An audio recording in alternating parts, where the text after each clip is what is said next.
আজকে আমি আমার ঢোলটাকে পরিষ্কার করলাম, তাড়াতাড়ি বিছানাটা পরিষ্কার করে ফেললাম। বাইরে প্রচুর ঠান্ডা পড়েছে, তাই আমি একটু মোজা টোজা পরে নিলাম, প্রচুর ঠান্ডা পড়েছে বাইরে।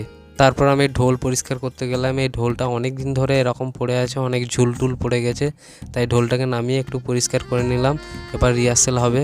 তো ঢোলটা পরিষ্কার করার পর চলে গেলাম আলু সানতে। তো পেঁয়াজ কুচিয়ে সব রেডি করে আলুটা সানতে গেছি। তারপর দেখছি এটা পেঁপে। আমি একটু বাগানে চলে আসি ভাই, লিটারেলি বলছি প্রচুর ঠান্ডা পড়েছে, মনে হচ্ছে দার্জিলিংয়ে চলে এসেছি। তো এই গাছগুলো দেখতে পাচ্ছ, এগুলো আমি কাটিং করে বসিয়েছিলাম, তো কিছু কিছু বেরিয়েছে। তারপর বাগানটা দেখতে দেখতে দেখছি দিদি পেঁপে পাড়তে আসে। তো দিদি একটা পেঁপে গাছ থেকে পেড়ে নিল। ওই দিক থেকে ভাগ্নি দেখতে পেয়েছে আমি ক্যামেরা করছি, তার জন্য এইদিকে চলে আসছে। আজকে কম্পিউটার পরীক্ষা আছে, তাই জন্য স্কুল চলে গেল।